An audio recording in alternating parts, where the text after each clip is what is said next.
धन्यवाद सभापति महोदय। मैं आपका आभार प्रकट करता हूँ और अपने पार्टी का जिन्होंने मुझे बोलने का अवसर दिया। मैं बधाई देता हूँ श्रीमती निर्मला सीतारमण जी को, माननीय वित्त मंत्री जी को, जिन्होंने 7वां लगातार बजट दिया है।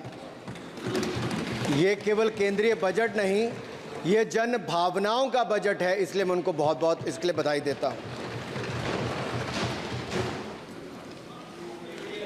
अगर आप बजट की ओर देखेंगे, इसकी भूरी भूरी प्रशंसा सब तरफ से हुई, लेकिन एक नेता ने यहाँ खड़े होकर जिस तरह से पहले कटाक्ष किया कमल पर, ना जाने कमल से उनको क्या विरोध है, लेकिन कमल के लिए, कमल का अगर शब्द का प्रयोग राजीव नाम के लिए भी किया जाता है, कमल के फूल को अगर राजीव कहेंगे तो वो भी है, लेकिन कहीं ना कहीं कमल को बुरा दिखाने का प्रयास किया गया।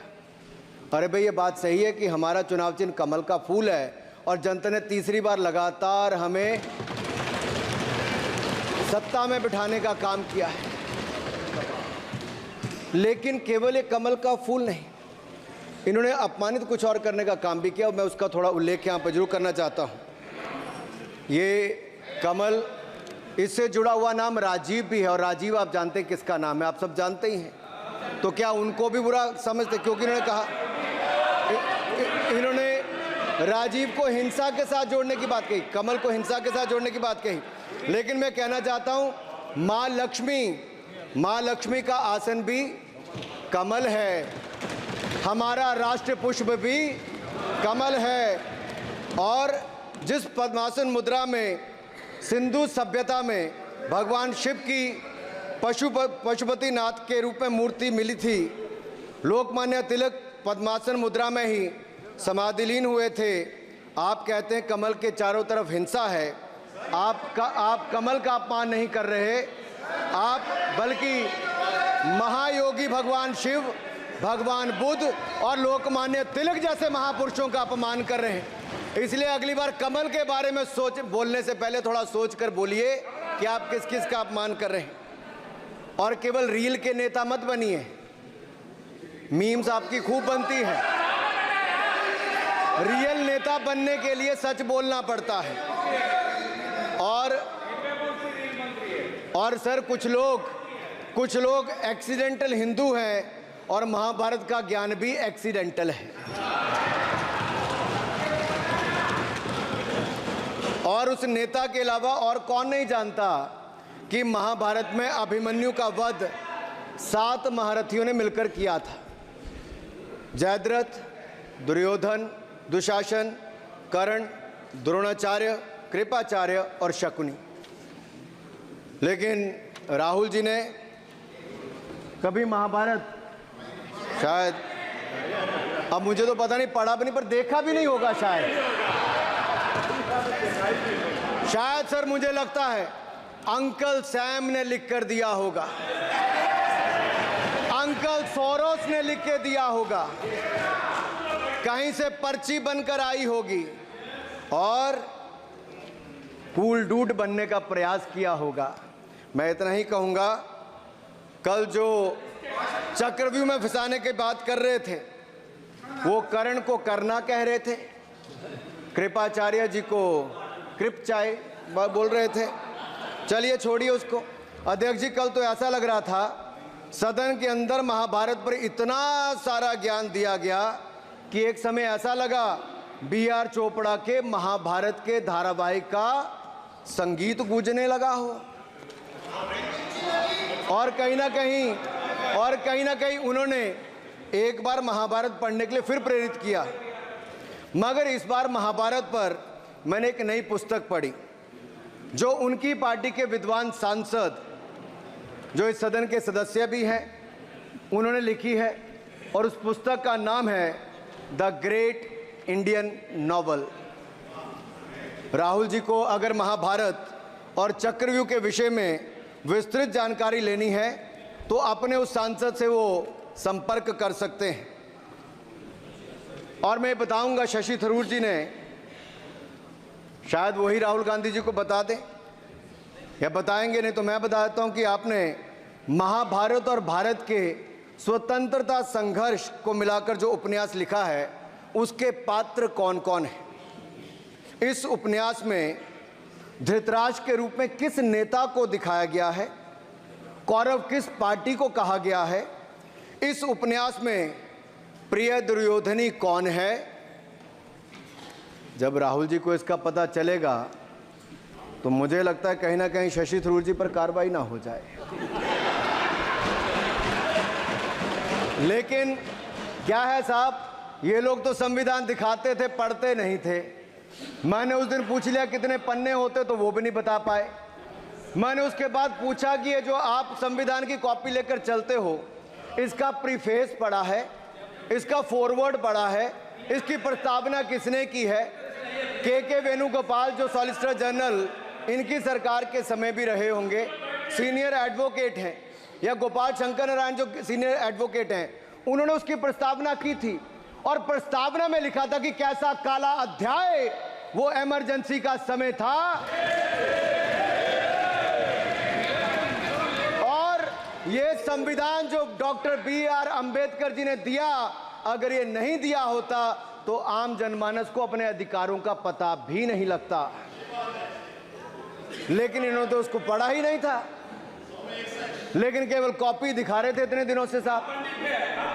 ऐसे ही महाभारत पर भी ऐसी हालत लग रही है।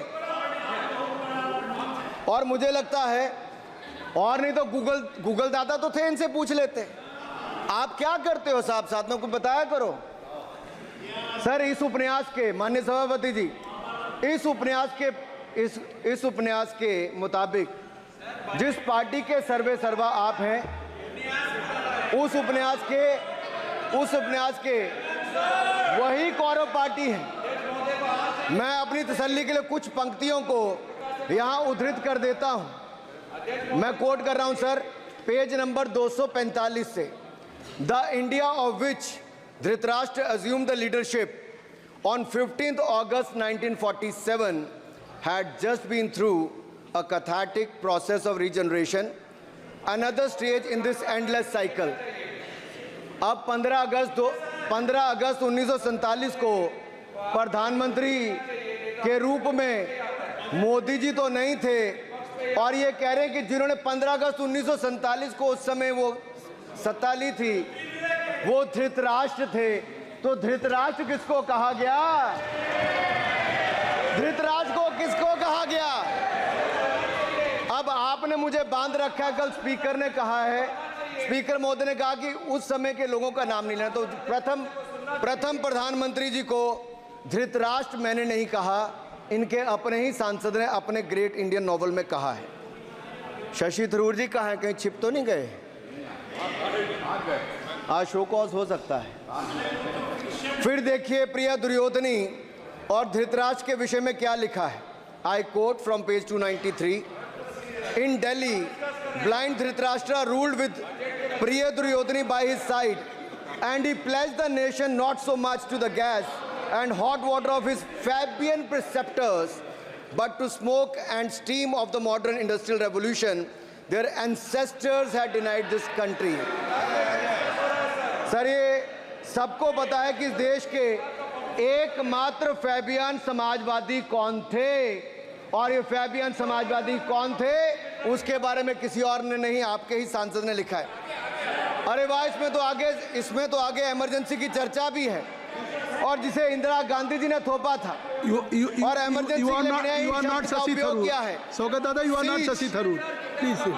ये देश इनकी यातनाओं का सर भुगत भोगी रहा इमरजेंसी के समय, और वो काला खंड, वो काला अध्याय वो देश कभी भूल नहीं पाएगा, जिसने देश के लोगों को कठिन शब्द इमरजेंसी के बारे में भी बताया। सर तो हम चर्चा कर रहे थे द ग्रेट इंडियन नॉवल के अध्याय 7th बुक की, जिसमें प्रिय दुर्योधनी और उनके प्रिय पात्र शकुनी शंकर डे देश में आपातकाल लगाने की योजना बना रहे थे।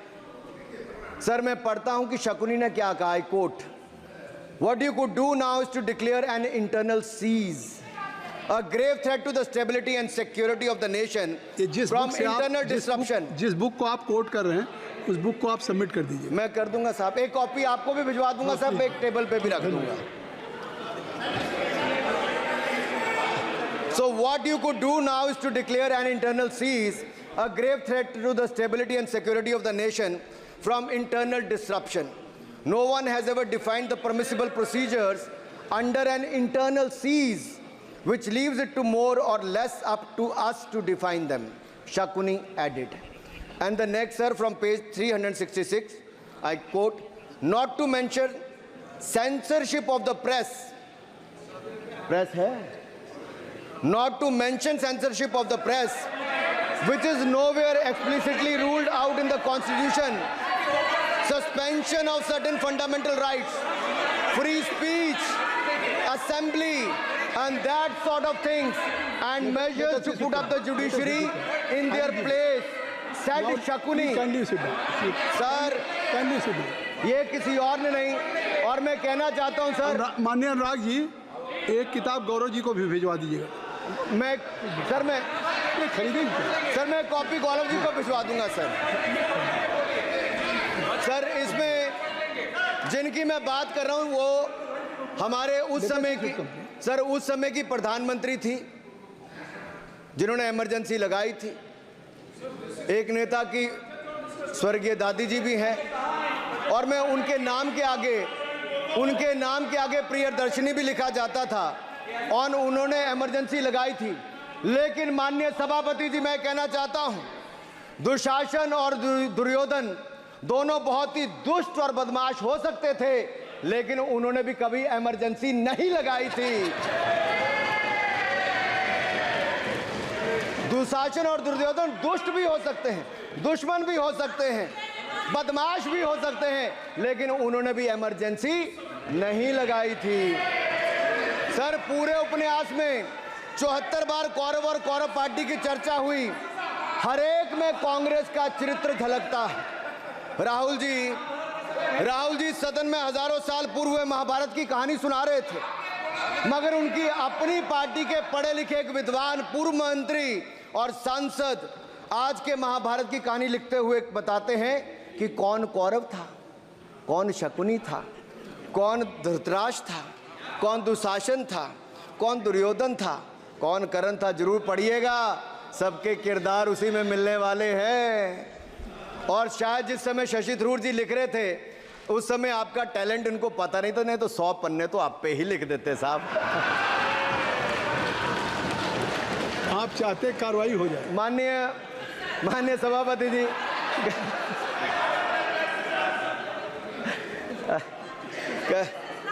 कल जब राहुल गांधी जी चक्रव्यूह पर बहुत ज्ञान दे रहे थे, तो पीछे दो लोग, कुमारी शैलजा जी और दीपेंद्र जी, बैठकर मुस्कुरा रहे थे। अब शायद राहुल जी वो पीछे हंस तो रहे थे, लेकिन आप एक बात जरूर कर लीजिए, चक्रव्यूह के परिप्रेक्ष्य में इन दोनों से बेहतर कौन बता सकता है हरियाणा के चुनाव आने वाले हैं। जान लीजिए कि कौन शकुनी है और कौन अभिमन्यु है, नहीं तो बहुत देर हो जाएगी। आपको एक और सुझाव है, और मैं इतना जरूर कहूंगा, आपने तो कई सारे चक्रव्यूह बनाने का काम किया सर, और जब उस समय किशोर अभिमन्यु पर कौरवों ने युद्ध नीति के विपरीत जाकर प्रहार किया था, तो मैं कुछ कहना चाहता हूं। इतने में पुत्र दुशासन ने पीछे सा था वार किया, निष्प्राण हुए एक गदा से सिर पर था प्रहार किया। मां धरती की गोद में वह आंख मूंद कर सो गया, अंबर का तेजस्वी तारा धूमकेतु सा खो गया। लेकिन कोई तारे का तेज फीका नहीं कर सकता, वीर गति पाकर अमर हुआ हो कभी नहीं मर सकता है। पुत्र सुभद्रा कुरुक्षेत्र में जिसकी अमर कहानी थी, 9 माह में सीखी विद्या जब 16 साल जवानी थी। अब उस अभिमन्यु को जिसने सारे चक्रों को तोड़ने का काम किया, मैं इतना ही कहूंगा, चक्रव्यूह का प्रसंग छेड़कर आपने अच्छा किया। इस देश ने बहुत सारे चक्रव्यूह देखे, कांग्रेस का चक्रव्यूह सर, इसके 7 किरदार मैं बताता हूं सर। पहला कांग्रेस, दूसरा पंडित नेहरू, सर नाम लेने के लिए मना किया, मैं दूसरी तरह से बोलता हूं। पहला कांग्रेस, दूसरे पहले प्रधानमंत्री एनजी, फिर तीसरा किरदार आईजी पूर्व प्रधानमंत्री, चौथा आरजी1 उस समय के प्रधानमंत्री, पांचवा एसजी, छठवां आरजी2 और सातवां आप सब जानते ही हैं। आप समझदार हैं, समझ गए होंगे। सर पहले चक्रव्यूह ने देश को विभाजन कराया, पहले चक्रव्यूह ने देश का विभाजन करवाया, और दूसरे जो एनजी उन्होंने देश को कश्मीर की समस्या दी और चीनियों को भारत की भूमि सौगात में दी, चीनियों को भारत भूमि सौगात में दी। सर तीसरे चक्रव्यूह आईजी ने, पूर्व प्रधानमंत्री आईजी ने देश को आपातकाल दी, इमरजेंसी दी और पंजाब में अशांति दी। चौथे जो आरजी1 है, आरजी1 ने बोफोर्स दिया और सिखों का निस्सहार किया। पांचवे जो ऐसी हैं, उन्होंने सनातन धर्म परंपरा के प्रति नफरत का नैरेटिव बनाया, 12 लाख के करोड़ के घोटालों को संरक्षण प्रदान किया, देश की आर्थिक अर्थव्यवस्था को भंवर जाल में फंसाया। और छठे ठहरे आप, जिन्होंने पिछले 15 सालों में देश की राजनीति, संसदीय परंपरा और संस्कृति को इतना नुकसान पहुंचाया जितने कि ये बाकी 6 मिलकर चक्रव्यूह एक साथ मिलकर भी नहीं कर पाए। और रही 7वीं, उनका मैं नाम नहीं लूंगा, मैं इतना ही कहूंगा सभापति जी, 7 चक्रव्यूह ने मिलकर देश को गरीबी, भूखमरी, आतंकवाद, कट्टरवाद जैसे अनगिनत दुष्चक्रों में फंसा दिया था। देश को हमने इन आपके दुष्चक्रों से बचाया है, आजाद कराया और माननीय प्रधानमंत्री मोदी जी के नेतृत्व में विकास रथ को आगे बढ़ाया। आज दुनिया में भारत को 5वीं बड़ी अर्थव्यवस्था बनाया। आप जिस अभिमन्यु को घेरने की कोशिश पिछले 22 सालों से कर रहे हैं, गुजरात से लेकर दिल्ली तक, आपके योद्धा और आपकी सरकारें निपट गई, लेकिन आप उनको घेर पाए क्योंकि वो जनता के दिलों में बसे हैं।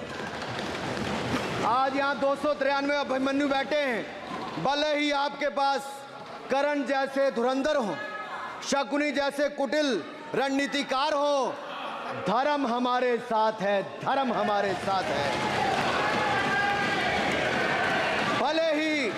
भले ही आपके पास नारायणी सेना हो, लेकिन स्वयं भगवान कृष्ण हमारे साथ है, स्वयं भगवान कृष्ण हमारे साथ है।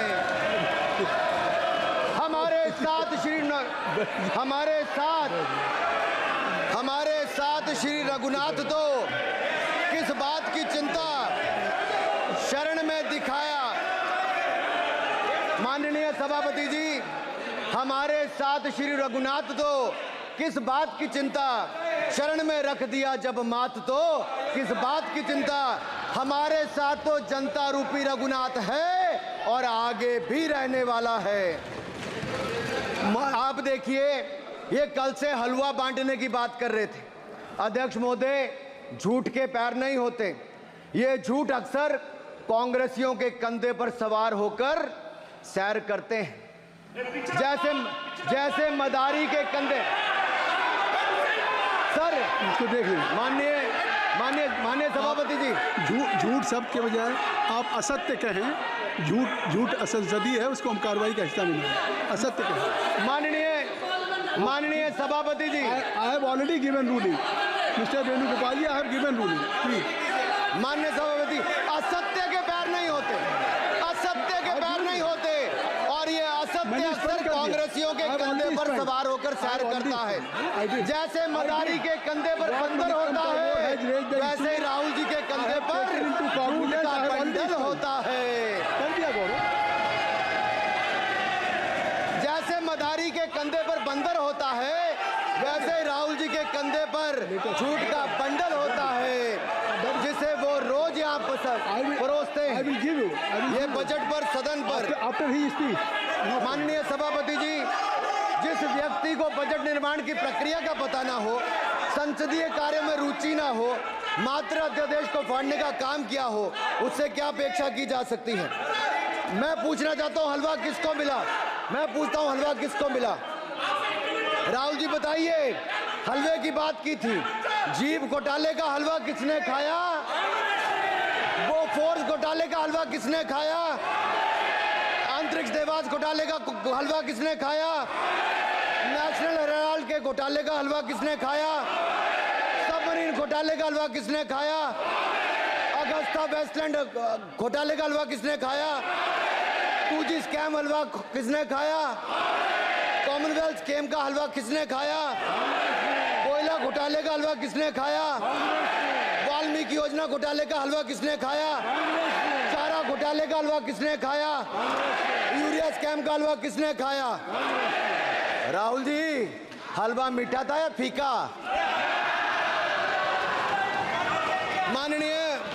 माननीय सभापति जी, कुछ लोग ओबीसी की बात करते हैं।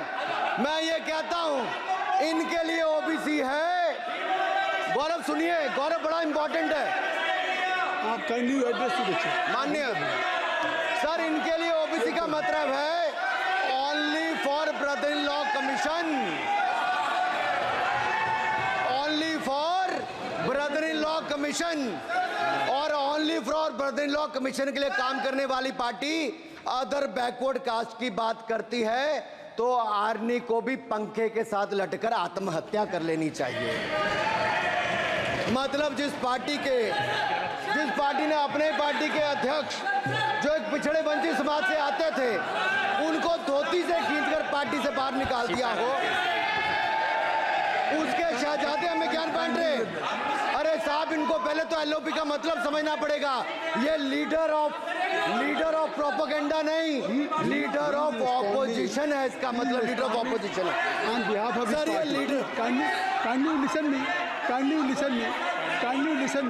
माननीय अध्यक्ष जी, माननीय अध्यक्ष जी, मैं जवाब आपका दे रहा हूँ। माननीय सभापति जी, माननीय मंत्री जी,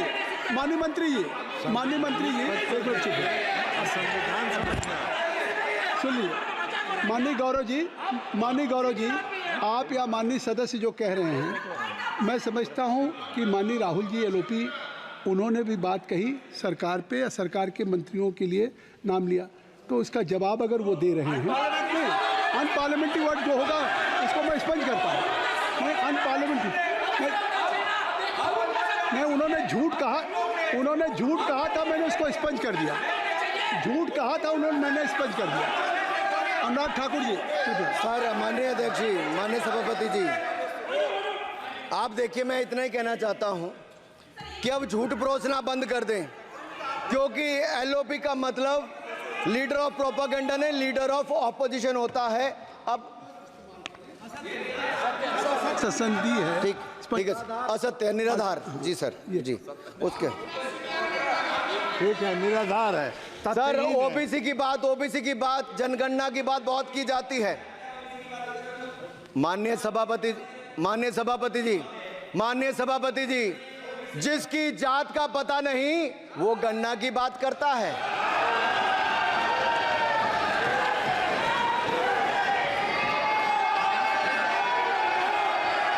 जिसकी जात का पता नहीं वो गणना की बात करता है।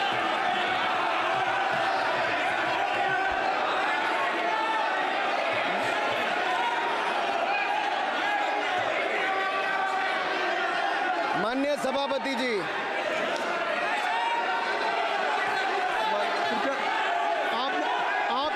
आपने जो आप बैठ जाए। माननीय अखिलेश जी, आपने जो बात उठाई है मैं उसको दिखवा लूँगा। मैं आपकी बात को ले रहा हूँ। उन्होंने जो बात कही है, आप जो विरोध कर रहे हैं, मैं उसको दिखवा लूँगा। आपने जो बात कही उसको मैं दिखवा लूँगा।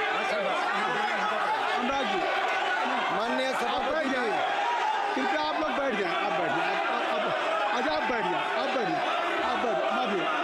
ठीक है। गौरव जी,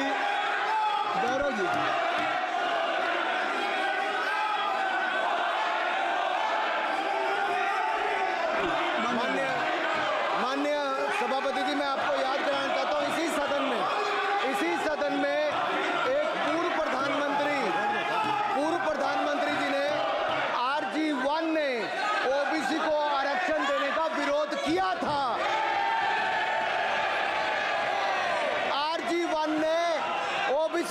भाषण देने का विरोध किया था। एक मिनट माननीय मंत्री जी, एक मिनट। लीडर ऑफ अपोजिशन बोलना चाहते हैं, आप लोग बैठ जाएं। माननीय मंत्री जी की स्पीच, माननीय अनुराग जी की स्पीच खत्म हो जाए। बैठे बैठे आप लोग बैठ जाएं, मैं आपसे सर उन्होंने मुझे इंसल्ट किया, मुझे बोलने दीजिए। उनकी बात खत्म हो जाए। सर उन्होंने इंसल्ट किया मुझे। उसके बाद मैं आपको अवसर दूंगा। नहीं सर नहीं, उनके बाद अवसर दूंगा, आपको अवसर दूंगा। बैठ जाए, आप बैठ जाए, अवसर दूंगा। उनकी स्पीच खत्म हो जाए। प्लीज आप बैठ जाओ। अनुराग जी, कल किस को इंसल्ट कर रहे थे? आपको अवसर दूंगा, आपको अवसर दूंगा। अजय एक मिनट बैठ जाए, आप बैठ जाए। सर मैं क्लैरिटी कर दूं। सर मैंने कहा एक मिनट बैठ जाए आप। सर, एक मिनट बैठ जाए आप सब लोग बैठ जाए। अच्छा, आप सब लोग बैठ जाए। चल, अब लीडर ऑफ अपोजिशन को मैं बुला रहा हूँ। अब ये पर is it fair if I am allowing to your leader of opposition, is it fair? मैं फिर मैं उनको बुला लूँगा।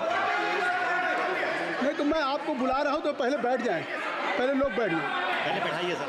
सब लोग बैठ जाएं। पहले सब लोग बैठ जाएं, तब मैं आपको अलाउ करूँ। सब बैठ जाए, मैं आपको अलाउ करूँ। मैं आपको अलाउ करूँगा, सब बैठ जाएं। मैं अलाउ करूँगा। आप मेरी बात सुन नहीं पा रहे, मैं आपको अलाउ करूँगा। पहले सब बैठ जाए, हाउस इन ऑर्डर होगा। गौरव जी आप भी बैठ जाएं। मैं लीडर ऑफ अपोजिशन को अलाउ कर दे रहा हूँ। अगर आप ये कह रहे हैं कि हमें इंसल्ट किया गया, मैं बिल्कुल आपको अलाउ कर रहा हूँ। सर दीजिए सर, बोलने दीजिए सर। मैं आपको बोलने दीजिए सर। ऐसा नहीं सर बोलने दीजिए सर। मैं आपका नाम तो लूँ। राहुल गांधी जी। स्पीकर सर देखिए, जितना मेरा आप लोग इंसल्ट करना चाहते हैं, आप खुशी से करिए, आप रोज करिए, मगर एक बात मत भूलिए, जाति जनगणना को हम यहां पास करके दिखाएंगे। धन्यवाद।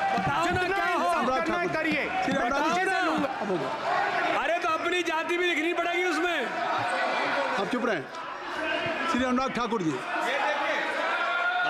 हमने समय दे दिया, अब आप बैठे। ये तरीका नहीं है, नहीं ये तरीका है। आपको हमने टाइम दे दिया। क्या? आप बैठ चुके हैं, आप बैठ चुके हैं। नहीं, आप बैठ चुके। श्री अनुराग ठाकुर जी।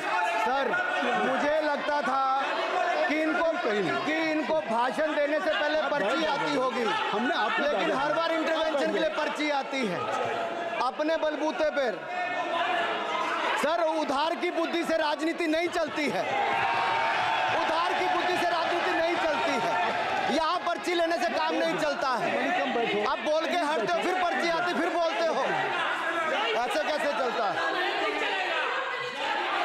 माननीय अध्यक्ष जी, माननीय सभापति जी, एक minute. I am not yielding sir, I am not yielding sir. बिठा के आपको बिठाया, बुलाया। अब मैं नहीं करूँगा। मैंने आपको अनुराग ठाकुर जी को बिठा के आपको मैंने समय दिया, तो अब अनुराग ठाकुर जी बोलेंगे। चलिए सर मैं इतना ही कहूंगा, उधार की बुद्धि से राजनीति नहीं चलती है। आजकल कुछ लोगों पर जातिगत जनगणना का भूत सवार है सर। लेकिन मैं इतना कहूंगा सर मैंने क्या कहा था सर माननीय सभापति जी, मैं गंभीर बात कर रहा हूं, ये नहीं सुन रहे। मैंने कहा था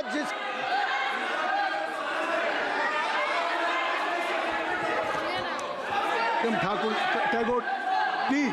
माननीय सभापति जी, I have already given an माननीय सभापति अपॉर्चुनिटी जी, टू राहुल गांधी जी। राहुल गांधी जी अपने ही हैज एक्सप्रेस हिज फीलिंग, जो उनको था। नहीं, आप दल से बाहर आ जाए, कृपया आप दल से आ जाएं। फिर मैं उनको फिर समय दे दूंगा। जी सर मैंने कहा था कि जिसको जात का पता नहीं वो गणना की बात करता है। मैंने नाम किसी का नहीं लिया था सर, नाम तो किसी का नहीं लिया था, नाम किसी का नहीं लिया था, लेकिन जवाब देने कौन खड़े हो गए। सर मैं कहना चाहता हूं माननीय सभापति जी, अगर आप देखेंगे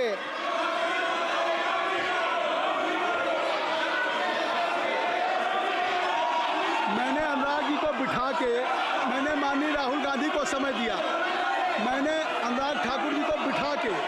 तो कृपया आप लोग, जब एलओपी को टाइम मिल गया तो आप सदन में व्यवधान नहीं।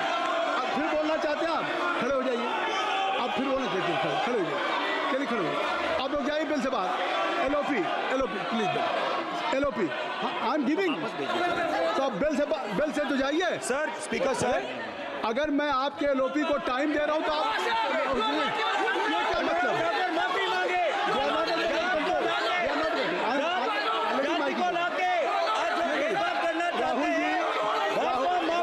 राहुल गांधी जी, हमने आपको समय दिया, अपने मेंबर से कहिए कि बैठे तक तो आप बोलेंगे, बैठिए तब तो बोलेंगे भाई। राहुल गांधी जी कह रहे तब तो आप अंदर आइए। चलिए अभी रिटर्न सबको ले जाइए प्लीज। सर माइक लीजिए सर। एक मिनट, माइक मिल जाएगा आपको, माइक मिल जाएगा। बेल खाली कर दीजिए। इतनी अच्छी वर्षा पूरा देश इतनी अच्छा बजट पे स्पीच दे रहा है। You have already spoken. Rahul ने कह दिया अभी हम। अब आप अपने लीडर का सम्मान करें। हमने आपके लीडर को दूसरी बार फिर बुला रहा हूं। आप अपने लीडर का सम्मान करें। हाउस के एलओपी हैं और अगर मैं उनको दूसरी बार बुला रहा हूं, उनको बिठा दिया माननीय सदस्य को, तो कृपया आप लोग तो कम से कम इस बात को महसूस करें। मिस्टर के Singh, please don't be mister Rahul Gandhi, आप लोग बैठिए। राहुल स्पीकर सर, बोलने का मन क्या था? स्पीकर सर, सर माइक नहीं सर, माइक यहाँ से नहीं जाता। स्पीकर सर, मैं नाम जो ले भी लूंगा, माइक आ जाएगा। स्पीकर सर, जो भी इस देश में दलितों की, आदिवासियों की, पिछड़ों की बात उठाता है, जो भी उनके लिए लड़ता है, उसको गाली खाना ही पड़ता है। और मैं ये सब गालियां खुशी से खाऊंगा, क्योंकि महाभारत की बात हुई तो महाभारत में अर्जुन को सिर्फ मच्छी की आंख दिख रही थी। उसी प्रकार मुझे सिर्फ मच्छी की आंख दिख रही है। जाति जनगणना हम करा के दिखाएंगे। खत्म। आपको जितनी गाली देनी है आप दीजिए, हम खुशी से लेंगे। धन्यवाद। गौरव, धन्यवाद। श्री अनुराग ठाकुर जी। गौरव जी, नहीं गौरव जी, आप देखिए। गौरव जी, आपको हमने समय दीजिए। खत्म हो जाएगा सर। श्री राहुल गांधी, खत्म हो जाएगा सर। श्री राहुल गांधी जी, प्लीज राहुल गांधी जी, ये तय कर ली। मुझे जब आप चाह रहे हैं मैं आपको बोलने का अवसर दे रहा हूं। हाँ सर, तो कम से कम गौरव जी, आपके बोलने के बाद ऐसी परिस्थिति न क्रिएट करें कि सदन को चलाने की जिम्मेदारी जितनी सत्ता पक्ष की है उतनी प्रतिपक्ष भी है। अनुराग ठाकुर जी ने मुझ पर गाली दी है। नहीं, कोई बात मुझे सब बोलने दीजिए सर। मुझे उनको बोलने सर, अनुराग ठाकुर जी ने मुझे इंसल्ट किया है, मगर मैं अनुराग ठाकुर जी से कोई माफ़ी नहीं चाहता हूं। मुझे कोई माफ़ी की ज़रूरत नहीं है। मैं लड़ाई लड़ रहा हूं। जितनी आपको गाली देनी है मैं आपसे कभी माफ़ी नहीं मांगूंगा। मुझे आपकी माफ़ी नहीं चाहिए। राहुल गांधी जी, मैं चेयर पे हूँ और चेयर का काम है कि अगर कहीं भी कोई असंसदीय या किसी को गाली दी गई तो मैं उसको देखूंगा, मैं उसको कार्रवाई निकालूंगा। मिस्टर के उसको निकलवाऊंगा। ठीक है, आप नहीं कर रहे हैं, लेकिन अगर दी है तो मैं उसको कार्रवाई का हिस्सा दिखवा के उसको स्पंज करूंगा। आपने कह दिया।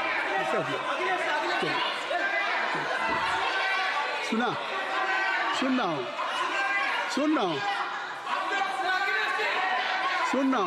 मैं श्री अनुराग ठाकुर जी, माननीय सभापति जी,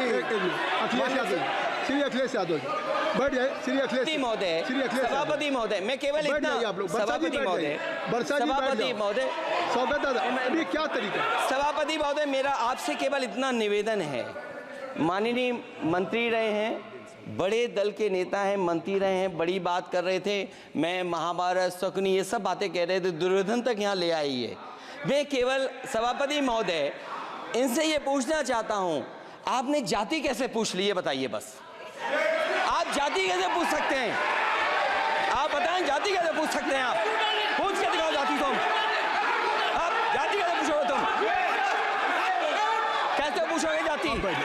आप बैठ नहीं, जाति नहीं पूछ सकते आप। आपने कह दिया ना। अब आप हमारी जाति नहीं पूछ सकते। आप हमारी व्यवस्था सुन लें, आप मेरी व्यवस्था सुन लें। कोई सदन में किसी की जाति नहीं पूछेगा। अनुराग ठाकुर जी, मैंने उसको स्पष्ट कर दिया। नहीं, श्री अनुराग ठाकुर जी, माननीय सभापति जी, बात आ गई। अब माननीय सभापति जी, उस समय के प्रधानमंत्री स्वर्गीय आरजी वान जी ने यही कहा था कि ओबीसी के आरक्षण का विरोध करता हूं। ये तो सदन में है।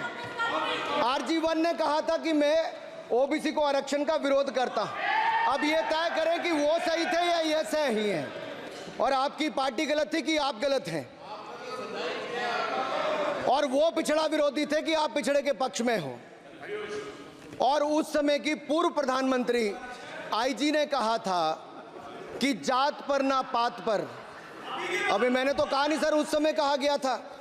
और इसी तरह से ही कृपया अपना भाषण संक्षिप्त सर, करें। मंडल आयोग की रिपोर्ट हो, काका कालेलकर की रिपोर्ट हो, इस पर कौन वर्षों तक बैठा रहा सर? जवाब देना होगा इनको, कौन देगा जवाब? अगर उस समय उसको लागू कर दिया होता तो आज ओबीसी के अधिकारी भी ज्यादा होते, बाकी भी होते। और यही नहीं सही, इन्होंने दलित के साथ, आदिवासी के साथ, ओबीसी के साथ विरोध किया। ओबीसी कमीशन को तो संवैधानिक दर्जा भी नहीं दिया। अगर संवैधानिक दर्जा दिया तो मोदी सरकार ने आकर दिया है, माननीय अध्यक्ष जी। और मैं इस सदन के लिए पढ़ देता हूं सर। नेहरू जी ने 1961 में आरक्षण के विरुद्ध में लिखा था, I quote, I react strongly against anything which leads to inefficiency and second rate standards. I want my country to be a first class country in everything. The moment we encourage the second rate, we are lost. I unquote. ये किसने कहा? देश के पहले प्रधानमंत्री ने कहा। आप उससे सहमत हो कि नहीं सहमत हो बताइए? माफी मांगोगे उसके लिए कि नहीं मांगोगे? कृपया चेयर को आप एड्रेस करें। आप चेयर को एड्रेस करें अनुराग जी। सर मैं इतना ही कहूंगा और समाप्त करें। लहजे में बदजुबानी, चेहरे पर नकाब लिए फिरते हैं वो जिनके खुद के बही खाते बिगड़े हैं, वो हमारे हिसाब लिए करते हैं। बहुत बहुत धन्यवाद। नहीं सर, मेरे एक मिनट सर, मैं एक बात क्लियर कर दूं सर, मैंने किसी का नाम लेकर नहीं कहा, लेकिन कोई अपने आप क्यों खड़ा हुआ? मैंने किसी का नाम नहीं लिया था। आप रिकॉर्ड चेक कीजिए सर, आप रिकॉर्ड चेक कीजिए। और सर ये सारी बातें अगर आप देखेंगे, सबका साथ सबका, मैं रिकॉर्ड दिखवा लूंगा। आप दिखाइए सर। सबका साथ सबका विकास हमने किया सर। अगर अल्पसंख्यक के रूप में अगर किसी को राष्ट्रपति बनाया गया तो कलाम साहब को अटल बिहारी वाजपेयी जी की सरकार में बनाया गया। रामनाथ कोविंद जी को एससी समाज से आते थे, राष्ट्रपति बनाया गया तो मोदी जी की पहली सरकार में बनाया गया। एक महिला ट्राइबल को अपनी क्षमता के आधार पर अगर देश का राष्ट्रपति बनाया गया तो द्रौपदी मुर्मू को हमारी सरकार। अगर ओबीसी प्रधानमंत्री है तो आज माननीय प्रधानमंत्री मोदी जी। आज सबसे ज्यादा मंत्री एससी एसटी ओबीसी है तो हमारी सरकार में। सर मैं इतना ही कहूंगा। समाप्त करें सर, मैं 2 मिनट में खत्म। Sir 2 minute. Sir MSP, sir ये एमएसपी की बात कर रहे थे सर। एमएसपी कौन लाया? एमएसपी सर 61 के युग में, उस समय के पहले प्रधानमंत्री जी ने लाए, लेकिन इन्होंने उसको गारंटी क्यों नहीं दिया भाई? 61 के बाद 66 में आप लाए। आप इतने सालों तक क्या करते रहे? क्यों नहीं आपने प्रावधान उसका किया? सर दूसरा मैं कहना चाहता हूं, कर्नाटक में 1200 किसानों की आत्महत्या होगी। 1200 किसानों ने गए आप मिलने के लिए। कितने एससी एसटी ओबीसी थे? कितने एससी एसटी ओबीसी थे? सर वहां के ओबीसी का पैसा, एससी एसटी का पैसा, उनका बजट 34% कर्नाटक में खत्म करके अलग कर दिया गया। पूछा आपने क्या उनसे? कौन किया? और सर यही नहीं, मैं पूछता हूं सर मैं पूछता हूं इनमें से सर। अब आप संक्षिप्त समाप्त करें। आप समाप्त सर एक मैं कहना चाहता हूं सर आप देखिए ओबीसी के लिए आज ओबीसी का कोटा खत्म करके अगर मुसलमान को आरक्षण देने की बात कोई करता है तो आपकी आंध्र कर्नाटक आपके कहने पर वो लोग करने की बात करते हैं। आप यहाँ पे ओबीसी की बात करते हो सर। माननीय सभापति जी, मैं एक बात और कहना चाहता हूँ यहाँ पर। एक बात सर, अग्निवीर की बात कही गई और अखिलेश यादव जी ने मेरा नाम लेके कहा। सर मैं हिमाचल प्रदेश से आता हूँ, बहुत छोटा राज्य, 70 लाख की आबादी है सर। देश में कारगिल के समय सबसे ज्यादा शहादत दी तो हिमाचल के वीर सपूतों ने दी। 4 परमवीर चक्र विजेता हुए, 2 हमारे यहाँ से हुए। वन रैंक वन पेंशन ये बात सदन में आ 40 साल चुकी तक इन्होंने आप ही नहीं द्वारा आ दी चुकी सर। थी। अगर दी तो प्रधानमंत्री नरेंद्र धन्यवाद। मोदी जी ने बहुत-बहुत आकर दी। बहुत और धन्यवाद। ये नहीं सर, अग्निवीर योजना में 100% एम्प्लॉयमेंट की गारंटी है और हमारी 100%। सर एक बात अंत में लास्ट बात कह रहा हूँ सर, ये लास्ट है सर। मैं एक बात ये आखिरी बात कह रहा हूँ सर, युवाओं के लिए बजट में बहुत कुछ है, नौकरी से लेके इंटर्नशिप से लेके बाकी सब।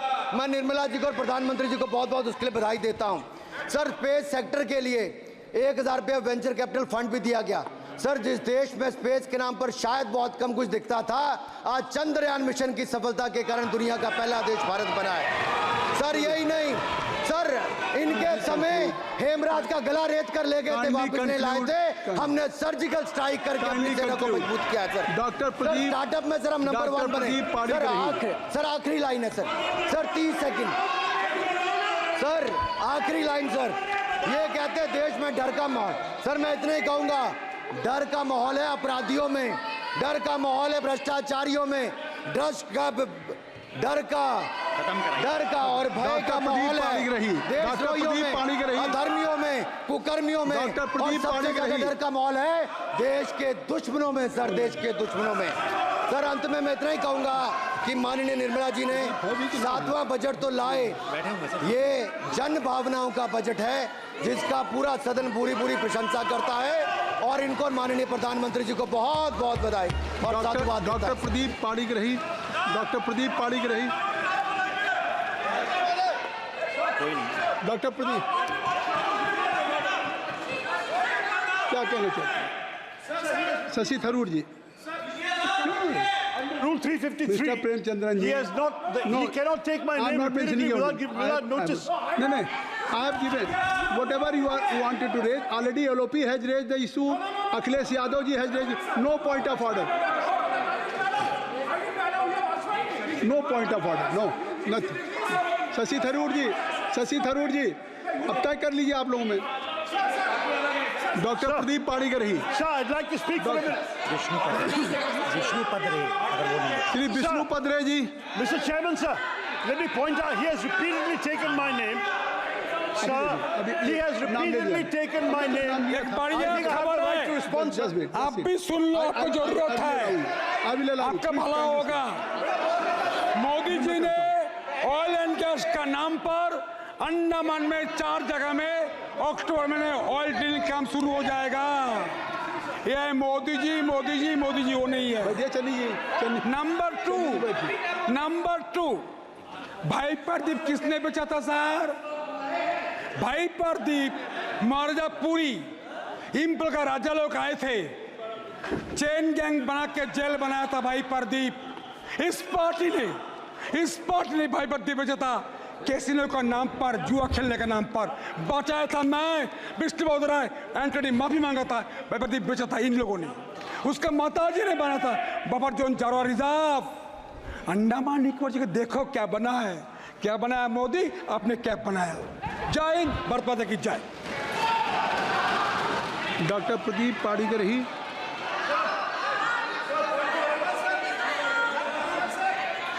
सर क्या चाहिए बताइए, क्या चाहिए सर? नहीं क्या चाहिए? नहीं है तो छोड़ दीजिए, महामंत्री को खड़ा करते हैं ना, फिर और मंत्री जी को बुला लीजिए। शशि थरूर जी। लो सुन लो सर, ये 353 allegation. Sir, I just want to point out, sir, that under rule 353, the honourable member has no business taking my name repeatedly without providing notice, sir. And the notice was not given.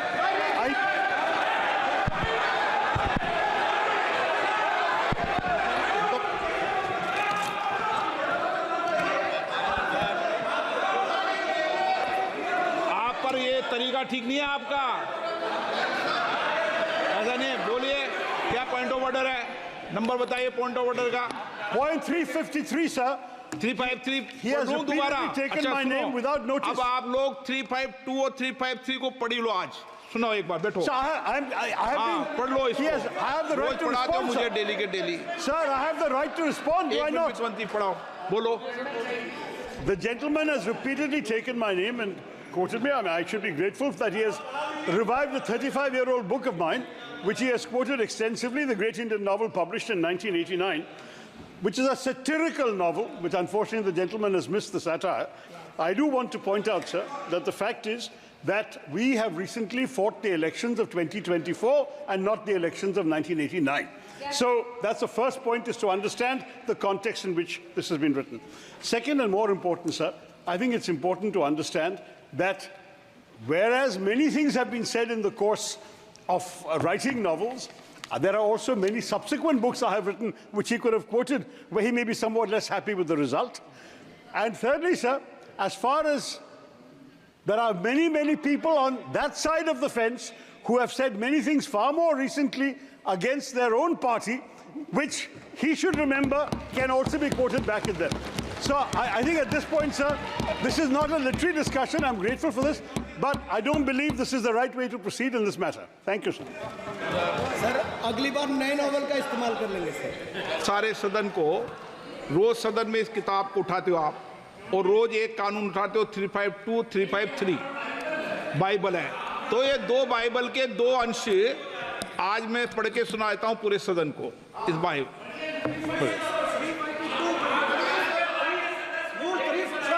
I was raising a point of order at the time of the debate made by Shri Anurag Singh Thakur ji, and the chair has assured me that I will give an opportunity. That is under Rule 356 and read with Rule 353 and also Rule 76. एक minute. Sir, one second. What is the purpose of the point of order? When a debate, there is no mic. आपको मैंने allow नहीं किया। Allow करो। नहीं Sir, one second. एक Premchandra ji, please. माननीय वित्त मंत्री जी, प्लीज बेटे नहीं।